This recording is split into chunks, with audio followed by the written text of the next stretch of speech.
င်္ဂလာပါရှင်တိုက်ကြီးမျိုးဒီလမ်းမကြီးအနီးသုံးခါဝေးအမည်ပိုင်ရှင်အမည်ပေါက်တစ်ထပ်တက်လေးနဲ့မိတ်ဆက်ပေးပါမယ်ရှင်ခုမှမြင်နေရတော့ရန်ကုန်ပြည်လမ်းမကြီးဖြစ်ပါတယ်ရှင်ဒါပေမဲ့အဲ့ဒီပေါက်ကနေကောင်းဝင်လို့မရပါဘူးเนาะအဲ့ဒီပေါက်ကနေကောင်းဝင်လာလို့မရပါဘူးဒီမှာပတ်ဝန်းကျင်အနေထားလေးပါရှင်ဒီမှာပါပတ်ဝန်းကျင်အနေထားလေးပါ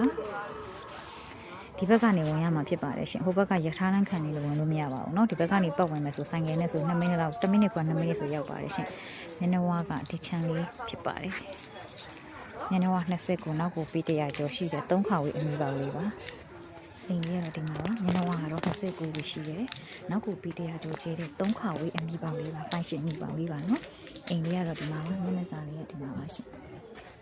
ဒီမှာပါအိမ်ဝင်ရတော့ဒီမှာတမန်တလင်းလေးခင်းထားပါတယ်เนาะဒီမှာအိမ်လေးထားကိုပြပါမယ်အုပ်ကိုတင်းညက်ထားတဲ့အိမ်လေးပေါ့เนาะဒီမှာစက်သားတိုင်းလေးပေါ့အိမ်ကလည်းအကျယ်ကြီးပါရှင်ဒီမှာဖျားကန်းလေးကတီးတန့်လောက်ထားပါတယ်เนาะဖျားကန်းတီးတန့်ချက်စင်ပုတ်လေးပေါ့နည်းနည်းစကတော့ချက်စင်ပုတ်လေးပေါ့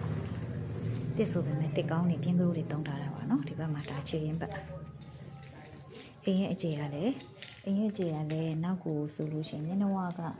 18လောက်ရှိမှရှင်မျက်နှာဝါ18ကို10 20 30 40 50ကျော်အိမ်ရဲ့အကျယ်အလျားကလည်း50ကျော်လောက်တော့ရှိပါတယ်နော်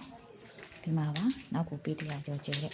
ဒါမီးပုံပိုင်းဆိုမီးပုံပိုင်းမှာအိမ်က2ခန်းဒီမှာအိမ်က1ခန်းပါပါတယ်နော်ဒီမီးပုံပိုင်းမှာလည်းအိမ်က2ခန်းပါပါတယ်ရှင်ဒီမှာမီးပုံဆောင်လေးပါဒီမှာမီးပုံပိုင်းမှာလည်းအိမ်က2ခန်းပါပါတယ်နော်ဒီမှာအိမ်က2ခန်းပါအားလုံးအိမ်က3ခန်းဟိုမှာနောက်ပေးမြေပုံပါရှင်အိမ်သားကဟိုမှာပါတလုံးပါနော်ဒါနောက်ပေးမြေပုံကြီးအကျယ်လေးပါရှင်ဒါကို3300ညှိနှိုင်းနဲ့ရောင်းချပေးမှာဖြစ်ပါတယ်ရှင်3ခါဝေးပိုင်ရှင်အမည်ပေါက်တိုက်ကြီးမျိုးရှမ်းစုရက်ကွယ်အောင်တပြေလမ်းထဲမှာရှိတဲ့ဒီတစ်ထပ်တိုက်3ခါဝေးတစ်ထပ်တိုက်လေးဖြစ်ပါတယ်နော်ဒါကိုပိုင်ရှင်က1300ညှိနှိုင်းနဲ့ရောင်းချပေးမှာဖြစ်ပါတယ်ရှင်3ခါဝေးဆိုတော့ခရံလျှောက်ဖို့တဆင့်ပဲလိုပါတော့ဘူးနော်ခရံ3ခါဝေးကနေပြီးတော့